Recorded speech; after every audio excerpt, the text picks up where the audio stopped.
हाँ जी मित्र प्यारिओ, मैं इस समय उस कमरे ਦੇ ਵਿੱਚ ਮੌਜੂਦ ਹਾਂ ਜਿੱਥੇ ਉਸਤਾਦ ਅੱਲਾ ਬਖਸ਼ ਬੈਠ ਕੇ ਆਪਣੇ ਹੁਨਰ ਨੂੰ ਚਮਕਾਉਂਦੇ ਸਨ, ਆਪਣੇ ਹੁਨਰ ਦਾ ਪ੍ਰਦਰਸ਼ਨ ਕਰਦੇ ਸਨ ਔਰ ਜਿਹੜੀਆਂ ਚੀਜ਼ਾਂ ਅਸੀਂ ਅੱਜ ਇਸ ਘਰ ਦੇ ਵਿੱਚ ਵੇਖਾਂਗੇ ਉਹ ਸਾਰੀ ਦੀ ਸ਼ੁਰੂਆਤ ਇਸ ਕਮਰੇ ਦੇ ਉੱਤੋਂ ਹੁੰਦੀ ਹੈ। ਔਰ ਤੁਹਾਨੂੰ ਖੂਬਸੂਰਤ ਉਹਨਾਂ ਦੇ ਵੇਲੇ ਦੀ ਇੱਥੇ ਮੌਜੂਦ ਇੱਕ ਪੇਂਟਿੰਗ ਜਿਹੜੀ ਮੈਂ ਤੁਹਾਨੂੰ ਦਿਖਾਉਣਾ ਚਾਹਾਂਗਾ। ਤੁਸੀਂ ਮੇਰੇ ਪਿੱਛੇ ਉਹ ਪੇਂਟਿੰਗ ਦੇਖ ਸਕਦੇ ਹੋ। ਸਭ ਤੋਂ ਪਹਿਲਾਂ ਤਾਂ ਤੁਸੀਂ ਉਸ ਪੇਂਟਿੰਗ ਦਾ ਫਰੇਮ ਦੇਖੋ ਕਿ ਬਹੁਤ ਹੀ ਪੁਰਾਤਨ ਇਹ ਫਰੇਮ ਹੈ ਜਿਹੜਾ ਬਣਾਇਆ ਗਿਆ ਔਰ ਉਸ ਤੋਂ ਇਲਾਵਾ ਇੱਕ ਕੱਪੜੇ ਦੇ ਉੱਤੇ ਜਿਹੜੀ ਉਸ ਚੀਜ਼ ਨੂੰ पेंट किया गया ना और खूबसूरत तुसी सोचो थिंकिंग जिस सोच दे नाल इस नूं बनाया गया है वो सब तो ज़्यादा कमाल है कि कितने खूबसूरत रंग भरे गए हैं। और सब तो वधिया गल जिहड़ी इत्थे देखण नूं मिल रही है कि ये घट्टो घट्ट भी कोई 70-80 साल पुरानी हैगी है तो उस समय की पेंटिंग अज भी अपनी उस ही हालत दे विच बरकरार है। किस नफासत दे नाल वो रंगां नूं यूज़ किया गया अते वो कला नूं जिहनूं दिखाउण दी कोशिश की गई इस पेंटिंग दे राही। एक मौसम है, एक ऐसा मौसम दिखाउण दी कोशिश की गई है जिहड़ा कि हर रोज़ नहीं वापरदा। मतलब जिवें कि आपां रूटीन दे विच मौसम देखदे हां कि हर एक रंग है खूबसूरत रंग, पर ये जिहड़े मौसम है कदे कदे हुंदे ने ते उस खूबसूरत मौसम नूं एक पेंटिंग दे राही दिखाउण दी कोशिश की गई है। एक कला दा बहुत वड्डा प्रदर्शन है, आम गल नहीं कि आम हर रोज़ सानूं ये चीज़ देखने नहीं मिलती। और सब तो वधिया गल ये है कि उस्ताद अल्लाह बख्श इन्ने माहर और इन्ने कलाकार आदमी सन कि उन्होंने किस खूबसूरती दे नाल इहदा चित्र घड़िया और उन्होंने घड़ के बाद विच अपनी पेंटिंग दे राही सानूं दिखाउण दी कोशिश की। और इस कमरे दे विच मैं जिधर भी देखा मैनूं वो इतिहासक चीज़ां नज़र आंदियां ते खूबसूरत पेंटिंगां नज़र आंदियां। पर इत्थे जिहड़ी उस्ताद अल्लाह बख्श दी पेंटिंग है वो सिर्फ यही पेंटिंग है जिहड़ी मेरे पिछे लगी है। इस तों इलावा जिहड़ा दूसरा काम है जिवें कि आप जी ने पहले भी ਸਾਂਝੀ ਕੀਤੀ कि ये उन्हों पीढ़ियां दर पीढ़ी चली आ रही है। आने वाली पीढ़ी ने जोड़ा काम किया वह भी इस कमरे में सानू देखने को मिलता है। इस कमरे दी अगर जेकर दीवारां ते असीं देखते हाँ तो वो भी सानू इतिहास की पुरातन चीज़ों की एक खुशबू नज़र आ रही है कि किस खूबसूरती के नाल इस कमरे नूं सजा के रखा गया सी और इस कमरे के अंदर इतिहास नूं क्रिएट किया जाता सी। और तुसी देख सकते हो दीवारां दे उत्ते उही नक्श नज़र आ रहे हैं और खूबसूरत पेंटिंगां जिहड़ियां तुसी मेरे आले दुआले देख रहे हो। इदां लगदा जिवें कि मैं एक कुदरती मंजर दे विच इंटर हो गया होवां। हर पासे चार चबक्खे मैनूं कुदरती मंजर ही देखने को मिल रहे हैं। इस तों इलावा ਤੁਹਾਨੂੰ मैं दिखाता चला कि ये पूरा कमरा ही इतिहासिक है। ये मेरे सामने जो उत्ते तुसी लग्या पखा देख रहे हो ये भी अज का नहीं, ये भी बहुत पुरातन पखा है। और साहब मैं जिवें कि तुहानूं दस्सिया है कि इस कमरे के अंदर एक इतिहास है और एक इतिहास पीढ़ियां का है। कल्ली एक नस्ल का नहीं, एक बंदे का इतिहास नहीं, उस खानदान का इतिहास है जिहड़ा कि मुसवरी दे राही अपनी कला दे राही लोगों को जागरूक करता रहा और अपनी कला नूं वक्तन फवक्तन लोगों तक वंडदा भी रहा। मैं तुहानूं वो पेंटिंगां दिखाना चाहांगा, वो जिहड़ा खूबसूरत काम है वो दिखाना चाहांगा और उहदे पिछे जिहड़ी सोच है जिस सोच नूं रख के उहनूं बनाया गया। क्योंकि मैं कोशिश करांगा उस चीज़ नूं समझण दी और तुहानूं भी वो दस्सण दी कोशिश करांगा इस समय जिथे मौजूद हाँ। और क्योंकि मैं इन्हूं चीज़ां नूं रूबरू देख रहा, तुसीं शायद स्क्रीन ते हो तो इन्ना शायद उन्हां नाल कनैक्ट ना कर पाओ, पर मैं तुहानूं सारिਆਂ ਨੂੰ करना है। ये जगह सारिਆਂ वास्ते ओपन है, तुसीं इहनूं विजिट करो आके, इत्थे वो इतिहास नूं देखो, वो हुनर नूं देखो।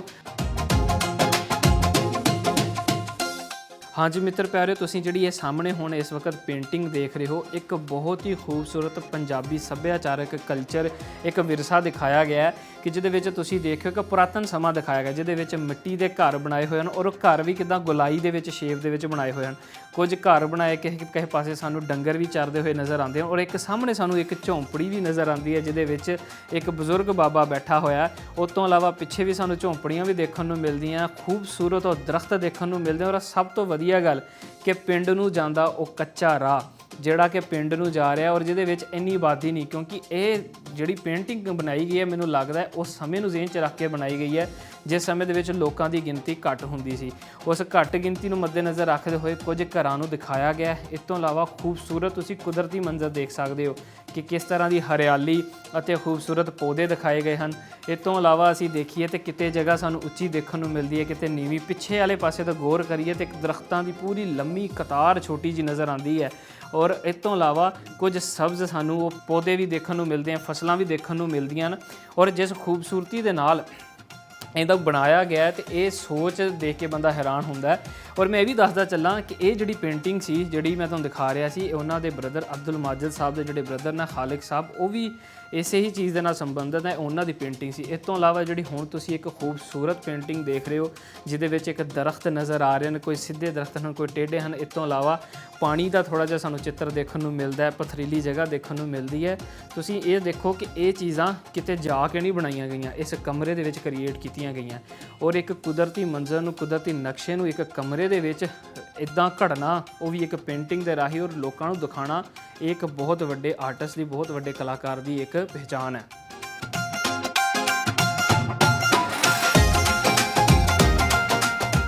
ਹਾਂਜੀ ਮਿੱਤਰ ਪਿਆਰਿਓ, ਇਸ ਤੋਂ ਇਲਾਵਾ ਉਸਤਾਦ ਖਾਲਿਕ ਸਾਹਿਬ ਦੀ ਇੱਕ ਹੋਰ ਪੇਂਟਿੰਗ, ਮੈਨੂੰ ਤੇ ਇਹ ਸਾਰੀਆਂ ਚੀਜ਼ਾਂ ਇੰਨਾ ਕੁ ਮੋਹ ਰਹੀਆਂ, ਮੇਰਾ ਦਿਲ ਕਰਦਾ ਮੈਂ ਬੋਲੀ ਜਾਵਾਂ ਇਹਨਾਂ ਚੀਜ਼ਾਂ ਨੂੰ ਦਿਖਾਉਣ ਵਾਸਤੇ ਤੁਹਾਨੂੰ, ਕਿ ਤੁਸੀਂ ਇਸ ਪੇਂਟਿੰਗ ਨੂੰ ਜ਼ਰਾ ਗੌਰ ਕਰਨਾ ਤੇ ਦੇਖਣਾ ਕਿ ਕਿੰਨਾ ਖੂਬਸੂਰਤ ਇੱਕ ਸੂਰਜ ਦੇ ਡੁੱਬਣ ਦਾ ਨਜ਼ਾਰਾ ਦਿਖਾਇਆ ਗਿਆ। ਜਿਵੇਂ ਸੂਰਜ ਗਰੂਬ ਹੁੰਦਾ ਹੈ ਤੇ ਉਹਦੀ ਲਾਲੀ ਅਸਮਾਨ ਦੇ ਵਿੱਚ ਬਿਖਰ ਜਾਂਦੀ ਹੈ। ਇਸ ਤੋਂ ਇਲਾਵਾ ਉਹ ਕਾਲੇ ਅਸਮਾਨ ਨੂੰ ਦਿਖਾਇਆ ਗਿਆ ਕਿ ਰਾਤ ਦਾ ਮੰਜ਼ਰ ਬਣਨ ਜਾ ਰਿਹਾ, ਜਿਹਦੇ ਵਿੱਚ ਰਾਤ ਦੇ ਮੰਜ਼ਰ ਦੇ ਵਿੱਚ ਅਸਮਾਨ ਦੇ ਉੱਤੇ ਥੋੜ੍ਹਾ ਜਿਹਾ ਹਨੇਰਾ ਵੀ ਹੋ ਰਿਹਾ ਅਤੇ ਉਹ ਲਾਲੀ ਵੀ ਨਜ਼ਰ ਆ ਰਹੀ ਹੈ ਜਦੋਂ ਸੂਰਜ ਡੁੱਬ ਰਿਹਾ।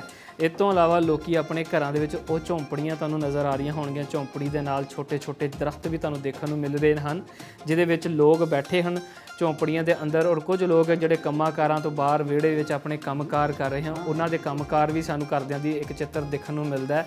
ਅਤੇ ਬਹੁਤ ਹੀ ਖੂਬਸੂਰਤ ਮੰਜ਼ਰ ਜਿਹੜਾ ਪਿੱਛੇ ਦੇਖਣ ਨੂੰ ਮਿਲ ਰਿਹਾ, ਇਹ ਦਿਲ ਨੂੰ ਮੋਹਣ ਵਾਲਾ ਮੰਜ਼ਰ ਹੈ।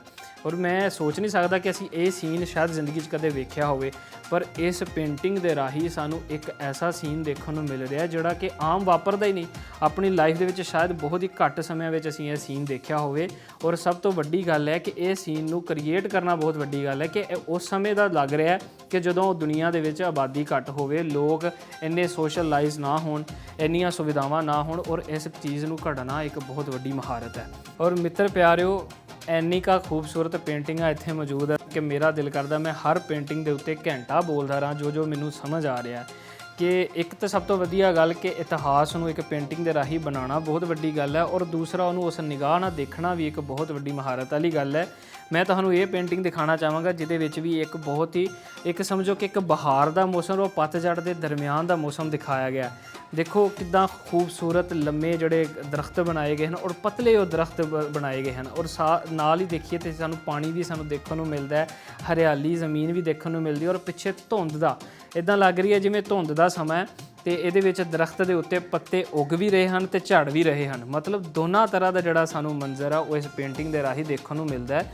ਔਰ ਇਹ ਇੱਕ ਕਲਾਕਾਰ ਦੀ ਬਹੁਤ ਵੱਡੀ ਖੂਬੀ ਹੈ ਕਿ ਉਹ ਇੱਕ ਚਿੱਤਰ ਦੇ ਰਾਹੀਂ ਇਹੋ ਜਿਹੀ ਚੀਜ਼ ਦਿਖਾਉਣ ਦੀ ਕੋਸ਼ਿਸ਼ ਕਰ ਰਿਹਾ ਜਿਹੜੀ ਕਿ ਅਸੀਂ ਆਮ ਅੱਖ ਦੇ ਨਾਲ ਔਰ ਆਪਣੀ ਡੇਲੀ ਲਾਈਫ ਦੇ ਵਿੱਚ ਨਹੀਂ ਦੇਖ ਸਕਦੇ।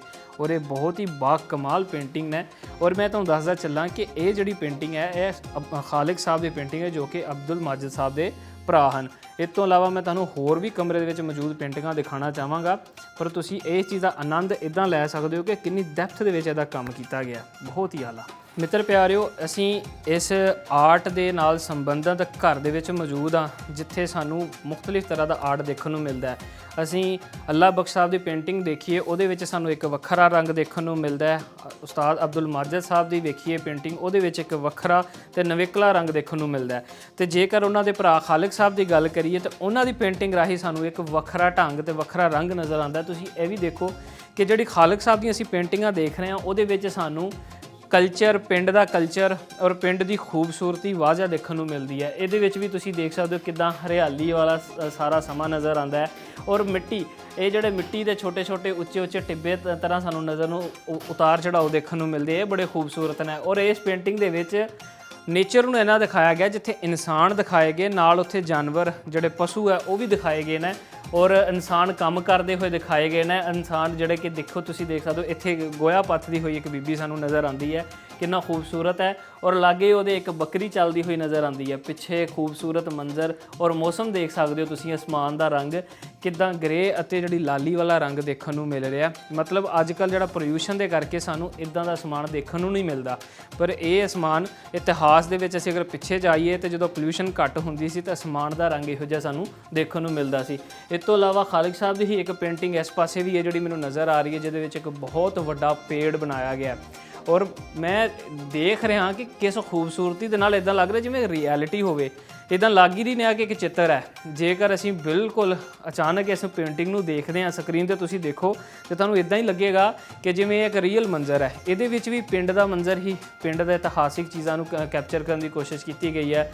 ਦਰਮਿਆਨ 'ਚ ਪਾਣੀ ਦੀ ਨਦੀ ਚੱਲ ਰਹੀ ਹੈ, ਬਹੁਤ ਵੱਡਾ ਪੇੜ ਹੈ ਔਰ ਪੇੜ ਇਦਾਂ ਦਾ ਇੱਕ ਤੇ ਹੁੰਦਾ ਨਾ ਬੋਰਡ ਦਾ ਦਰਖਤ ਜਿਹਦਾ ਸਾਇਆ ਬਹੁਤ ਵੱਡਾ ਹੋਵੇ, ਪਰ ਜਦੋਂ ਇਹਦੇ ਅੰਦਰੋਂ ਧੁੱਪ ਨਿਕਲ ਕੇ ਆਉਂਦੀ ਹੈ ਤੇ ਕੁਝ ਸਾਇਆ ਲੱਗਦਾ ਤੇ ਕਿਸੇ ਪਾਸੇ ਧੁੱਪ ਲੱਗਦੀ ਹੈ। ਤੁਸੀਂ ਸਮਝ ਸਕਦੇ ਹੋ ਕਿ ਲਾਈਟ ਦਾ ਇਫੈਕਟ ਇੰਨਾ ਖੂਬਸੂਰਤ ਕ੍ਰੀਏਟ ਕੀਤਾ ਗਿਆ।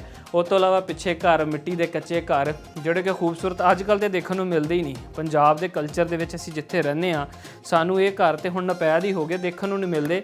ਪਰ ਇਸ ਚਿੱਤਰ ਦੇ ਰਾਹੀਂ ਮੈਂ ਤੇ ਉਸੇ ਘਰਾਂ ਦੇ ਵਿੱਚ ਡੁੱਬ ਗਿਆ, ਉਸੇ ਪੰਜਾਬ ਦੇ ਕਲਚਰ ਦੇ ਵਿੱਚ ਚਲ ਗਿਆ ਕਿ ਜਿਹੜਾ ਪਿਛਲੇ ਦੌਰ 'ਚ ਪੰਜਾਬ ਹੁੰਦਾ ਸੀ ਅਸਲ ਦੇ ਵਿੱਚ।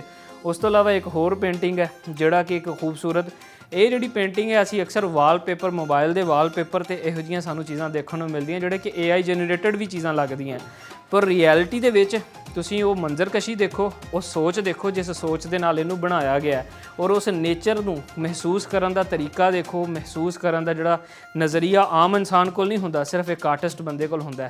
ਅਸੀਂ ਕਿਉਂ ਬਾਰ-ਬਾਰ ਇਸ ਗੱਲ ਦੇ ਉੱਤੇ ਆ ਰਹੇ ਹਾਂ ਕਿ ਇਹ ਇੱਕ ਫਨਕਾਰਾਂ ਦਾ ਘਰ ਹੈ, ਕਿਉਂਕਿ ਫਨਕਾਰ ਜਿਹੜੇ ਉਹ ਇੰਨੀ ਕੁ ਗਹਿਰਾਈ ਤੋਂ ਸੋਚਦੇ ਜਿਵੇਂ ਕਿ ਆਮ ਬੰਦੇ ਕੋਲ ਇੰਨੀ ਫੁਰਸਤ ਨਹੀਂ ਉਹਨੂੰ ਸੋਚਣ ਦੀ, ਪਰ ਉਹ ਆਪਣੀ ਫੋਟੋ ਦੇ ਰਾਹੀਂ, ਆਪਣੀ ਪੇਂਟਿੰਗ ਦੇ ਰਾਹੀਂ ਉਹ ਚੀਜ਼ਾਂ ਦਿਖਾ ਜਾਂਦੇ ਨੇ ਕਿ ਜਿਹੜੀਆਂ ਜਿਨ੍ਹਾਂ ਦੇ ਉੱਤੇ ਕਦੇ ਬੋਲਿਆ ਹੀ ਨਹੀਂ ਗਿਆ।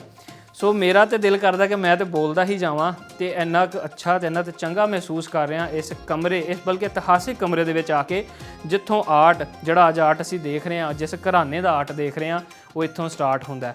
ਦਰਸ਼ਕੋ ਤੁਸੀਂ ਕਹਿ ਰਹੇ ਹੋਵੋਗੇ ਕਿ ਮੈਂ ਉਸਤਾਦ ਅੱਲਾ ਬਖਸ਼ ਦੀ ਗੱਲ ਕਰ ਰਿਹਾ ਤੇ ਉਸਤਾਦ ਅੱਲਾ ਬਖਸ਼ ਨੂੰ ਨਾ ਦਿਖਾਇਆ ਜਾਏ, ਇਹ ਨਹੀਂ ਹੋ ਸਕਦਾ, ਕਿਉਂਕਿ ਜਿਸ ਆਰਟਿਸਟ ਦਾ, ਜਿਸ ਕਲਾਕਾਰ ਦਾ ਇਹ ਕੰਮ ਹੈ, ਜਿੱਤੋਂ ਪੀੜ੍ਹੀਆਂ ਅੱਗੇ ਚੱਲ ਰਹੀਆਂ, ਮੈਂ ਉਹ ਕਲਾਕਾਰ ਵੀ ਤੁਹਾਨੂੰ ਦਿਖਾਉਣਾ ਚਾਹਾਂਗਾ। ਇੱਥੇ ਇੱਕ ਮੌਜੂਦ ਹੈ ਬਹੁਤ ਹੀ ਖੂਬਸੂਰਤ, ਉਹਨਾਂ ਦੀ ਵੀ ਪੇਂਟਿੰਗ ਜਿਹੜੇ ਕਿ ਉਹਨਾਂ ਦੇ ਜਿਹੜੇ ਪੋਤੇ ਆ ਉਸਤਾਦ ਅਬਦੁਲ ਮਾਜਿਦ ਸਾਹਿਬ, ਜਿਹੜੀ ਉਹਨਾਂ ਨੇ ਆਪਣੇ ਹੱਥੀਂ ਬਣਾਈ, ਉਹ ਵੀ ਮੈਂ ਤੁਹਾਨੂੰ ਦਿਖਾਵਾਂਗਾ।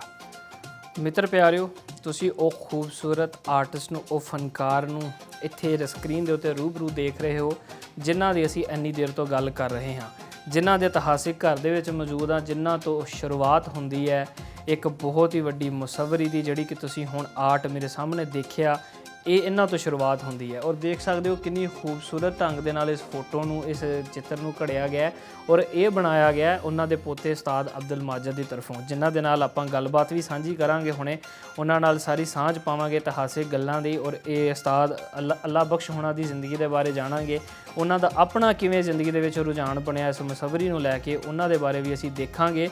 ਔਰ ਤੁਸੀਂ ਦੇਖ ਸਕਦੇ ਹੋ ਕਿ ਕਿੰਨਾ ਖੂਬਸੂਰਤੀ ਦੇ ਨਾਲ ਔਰ ਇਸ ਪੇਂਟਿੰਗ ਨੂੰ ਇੱਦਾਂ ਡਾਰਕ ਇਫੈਕਟ ਦੇ ਵਿੱਚ ਬਣਾਇਆ ਗਿਆ ਔਰ ਕਿੱਦਾਂ ਚਿਹਰੇ ਦੇ ਉੱਤੇ ਉਹ ਜਿਹੜਾ ਕਿ ਇੱਕ ਵਕਤ ਦੇ ਨਾਲ ਜਿਹੜੀ ਇੱਕ ਬਜ਼ੁਰਗੀ ਵਾਲਾ ਇਫੈਕਟ ਵੀ ਦਿਖਾਇਆ ਗਿਆ ਔਰ ਮਿਹਨਤ, ਜਿਹੜੀ ਉਹ ਮਿਹਨਤ ਉਹਨਾਂ ਨੇ ਆਪਣੀ ਕਲਾ ਦੇ ਵਿੱਚ ਕੀਤੀ, ਉਹ ਕਲਾ ਦਾ ਵੀ ਇਹਨਾਂ ਦੇ ਚਿਹਰੇ ਤੋਂ ਉਹ ਸਾਰੀਆਂ ਚੀਜ਼ਾਂ ਸਾਨੂੰ ਦੇਖਣ ਨੂੰ ਮਿਲਦੀਆਂ। ਇਸ ਤੋਂ ਇਲਾਵਾ ਮੈਂ ਤੁਹਾਨੂੰ ਦਿਖਾਉਣਾ ਚਾਹਾਂ ਉਹ ਬ੍ਰਸ਼ਿਜ਼, ਜਿਹੜੇ ਬ੍ਰਸ਼ਿਜ਼ ਦੇ ਨਾਲ ਇਹ ਖੂਬਸੂਰਤ ਮੰਜ਼ਰ ਘੜੇ ਗਏ ਹਨ, ਇਹਨਾਂ ਪਰਦਿਆਂ ਦੇ ਉੱਤੇ, ਇਹਨਾਂ ਪੇਂਟਿੰਗਸ, ਇਹਨਾਂ ਜਿਹੜੇ ਗੱਤਿਆਂ ਦੇ ਉੱਤੇ ਜਿਹਨਾਂ ਉੱਤੇ ਪੇਂਟਿੰਗਸ ਬਣਾਈਆਂ ਗਈਆਂ, ਇਹ ਉਹ ਬ੍ਰਸ਼ਿਜ਼ ਨੇ ਜਿਨ੍ਹਾਂ ਦੇ ਨਾਲ ਇਹ ਖੂਬਸੂਰਤੀ ਅਤੇ ਨਫਾਸਤ ਵਾਲਾ ਕੰਮ ਕੀਤਾ ਗਿਆ। ਇਸ ਤੋਂ ਇਲਾਵਾ ਮੈਂ ਚਾਹੁੰਦਾ ਇੱਕ ਹੋਰ ਚੀਜ਼ ਵੀ ਦੱਸਾਂ ਕਿ ਵਕਤ ਦੇ ਨਾਲ ਜਦੋਂ ਬੰਦਾ ਆਪਣੇ ਆਰਟ ਦੇ ਨਾਲ, ਆਪਣੇ ਫਨ ਦੇ ਨਾਲ ਸੰਬੰਧਿਤ ਰਹਿੰਦਾ ਹੈ ਅਤੇ ਵਕਤ ਦੇ ਨਾਲ ਜਦੋਂ ਉਹਦੀ ਨਿਗਾਹ ਕਮਜ਼ੋਰ ਹੁੰਦੀ ਹੈ, ਉਹਦੇ ਵਾਸਤੇ ਦੇਖੋ ਤੁਸੀਂ ਇਹ ਐਨਕਾਂ ਵੀ ਇੱਥੇ ਸਾਨੂੰ ਦੇਖਣ ਨੂੰ ਮਿਲ ਰਹੀਆਂ। ਮਤਲਬ ਆਪਣੇ ਪੇਸ਼ੇ ਦੇ ਨਾਲ, ਆਪਣੇ ਹੁਨਰ ਦੇ ਨਾਲ, ਆਪਣੇ ਫਨ ਦੇ ਨਾਲ ਲਗਾਓ ਦੇਖ ਸਕਦੇ ਹੋ ਉਸਤਾਦ ਅੱਲਾ ਬਖਸ਼ ਦਾ ਤੇ ਉਹਨਾਂ ਦੀਆਂ ਆਉਣ ਵਾਲੀਆਂ ਜਿਹੜੀਆਂ ਪੀੜ੍ਹੀਆਂ, ਉਹਨਾਂ ਦੀਆਂ ਨਸਲਾਂ ਜਿਹੜੀਆਂ ਹੁਣ ਚੱਲ ਰਹੀਆਂ, ਕਿ ਕਿਸ ਖੂਬਸੂਰਤੀ ਦੇ ਨਾਲ ਤੇ ਕਿਸ ਸ਼ੌਕ ਅਤੇ ਜ਼ੌਕ ਦੇ ਨਾਲ ਇਸ ਕੰਮ ਨੂੰ ਅੱਗੇ ਲੈ ਕੇ ਚੱਲ ਰਹੇ ਹਨ। ਔਰ ਇਹ ਕਲਾਕਾਰੀ ਕਿਸੇ ਆਮ ਬੰਦੇ ਦਾ ਕੰਮ ਨਹੀਂ, ਇਹ ਫਨਕਾਰਾਂ ਦਾ ਕੰਮ ਹੈ। ਹਾਂਜੀ ਮਿੱਤਰ ਪਿਆਰਿਓ, ਤੁਸੀਂ ਮੇਰੇ ਨਾਲ ਉਸ ਇਤਿਹਾਸਿਕ ਕਮਰੇ ਦੇ ਵਿੱਚ ਕੁਦਰਤੀ ਮੰਜ਼ਰਾਂ ਦਾ ਆਨੰਦ ਲੈ ਰਹੇ ਸੀ। ਹੁਣ ਅਸੀਂ ਚੱਲਾਂਗੇ ਉਸਤਾਦ ਅਬਦੁਲ ਮਾਜਿਦ ਸਾਹਿਬ ਦੇ ਕੋਲ, ਜਿਨ੍ਹਾਂ ਕੋਲ ਜਾਣਾਂਗੇ ਇਤਿਹਾਸਿਕ ਗੱਲਾਂ, ਉਹ ਖਾਨਦਾਨੀ ਗੱਲਾਂ ਕਿ ਕਿਵੇਂ ਉਹਨਾਂ ਦਾ ਰੁਝਾਨ ਬਣਿਆ, ਔਰ ਉਸਤਾਦ ਅੱਲਾ ਬਖਸ਼ ਦੇ ਬਾਰੇ ਜਾਣਾਂਗੇ। ਸੋ ਬਣੇ ਰਹੋ ਮੇਰੇ ਨਾਲ, ਕਰਦੇ ਹਾਂ ਗੱਲ ਉਸਤਾਦ ਅਬਦੁਲ ਮਾਜਿਦ ਸਾਹਿਬ ਨਾਲ।